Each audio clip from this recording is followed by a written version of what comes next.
What if I told you that the road to the top of the world is paved with dead bodies? For some, standing on the summit of Mount Everest is the ultimate achievement, the pinnacle of human endurance. But in May 2019, it became a nightmare. Over 300 climbers stood in line, not for a concert, not for a Black Friday sale, but to touch the highest point on Earth. And in that frozen queue, something horrifying unfolded. Climbers began collapsing. Some froze where they stood, others ran out of oxygen. 11 people died in just 1 week. Nirmal Purja, a former Special Forces soldier from Nepal, snapped a photo that would go viral around the world. A human traffic jam at 8,848 meters above sea level, inside the infamous death zone, where the body starts shutting down the moment you arrive. This is the story of how the pursuit of glory turned Everest into a deadly bottleneck, and why 2019 changed everything. Climbing Everest has never been easy, but in 2019 it wasn't just the mountain that posed a threat, it was the crowd. That year, Nepal issued a record-breaking 381 permits to climb Everest. And with each climber typically accompanied by at least one Sherpa, over 800 people were funneled into the same narrow path to the summit.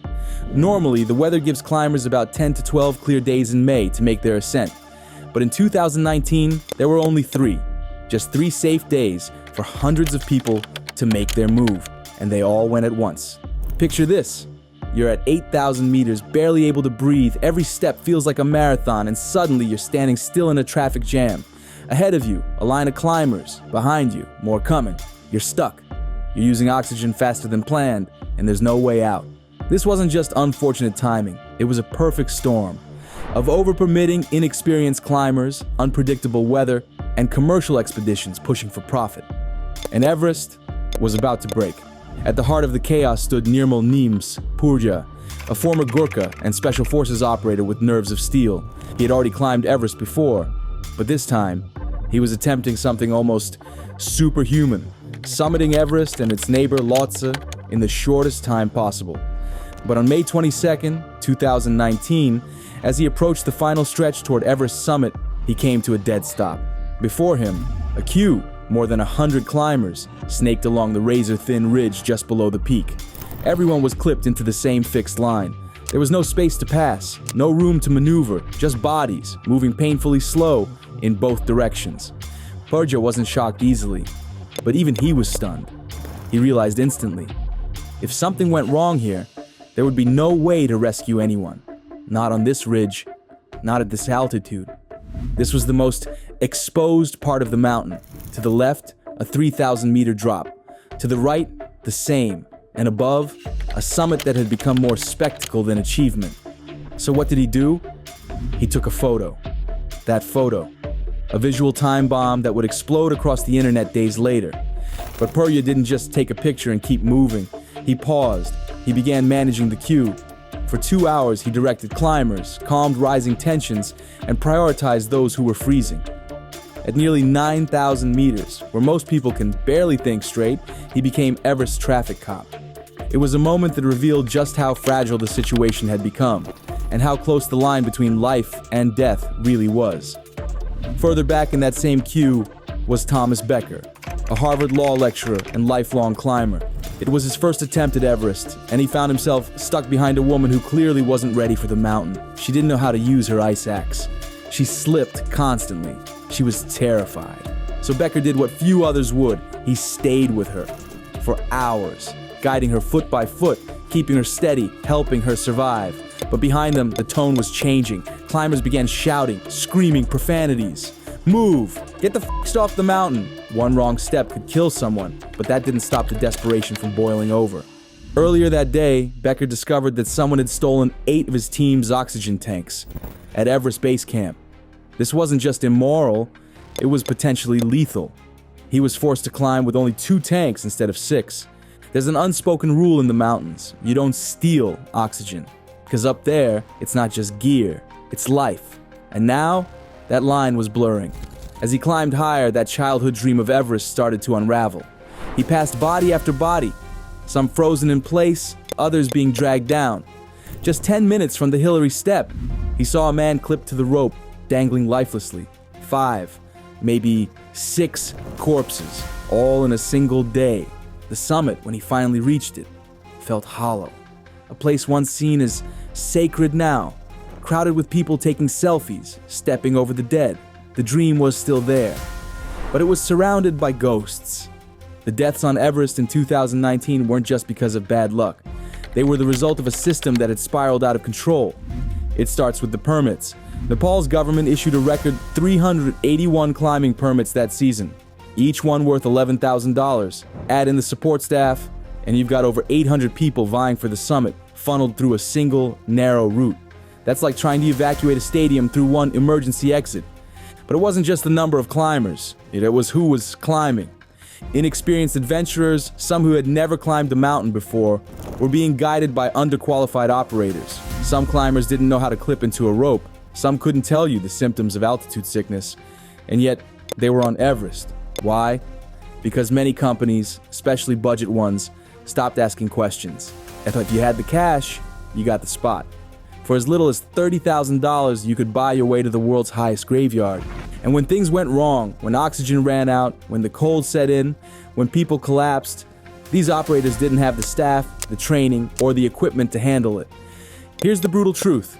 People didn't die on Everest in 2019 just because it's dangerous. They died because they weren't ready. Their teams weren't ready, and no one was willing to say no. The system that should have protected them failed. If Everest 2019 taught the world anything, it's that ambition without preparation is a deadly mix. Many of the people who died that season weren't careless. They weren't thrill seekers looking to cheat death. They were dreamers. But dreams, at high altitude, demand respect. Experienced climbers like Robin Haynes Fisher had warned about the risks. Just days before his death, he posted on Instagram about the dangers of overcrowding. He delayed his summit to avoid the rush, but so did everyone else. And on May 25th, while descending from the summit, he collapsed and died from altitude sickness. Even the strongest climbers weren't safe. Several elite mountaineers chose to climb without supplemental oxygen and never made it back down. Others were failed by their guides, who pushed them beyond their limits to meet schedules or simply to avoid refunds. So what should change? Many are calling for stricter regulations requiring guides to be certified, climbers to have experience, and limiting the number of permits per season. Others argue that Everest should remain open but honest. If you go up unprepared, the mountain will teach you the hard way. But perhaps the biggest lesson is personal. Everest isn't just a mountain, it's a mirror. It reflects who we are when we're stripped down to our rawest selves. When survival replaces pride, and each breath feels like a battle. Some turn back, others push forward. Some die trying. And in 2019, too many did. Behind the icy beauty of Everest lies something far darker. A business riddled with greed, scams, and silence. In 2019, a major insurance fraud scandal shook Nepal's mountaineering scene. Local guides, helicopter companies, and even hospitals were caught faking rescues, claiming climbers were sick just to bill insurance providers thousands of dollars. It wasn't just unethical, it was dangerous. Real emergencies were competing with fabricated ones for rescue resources.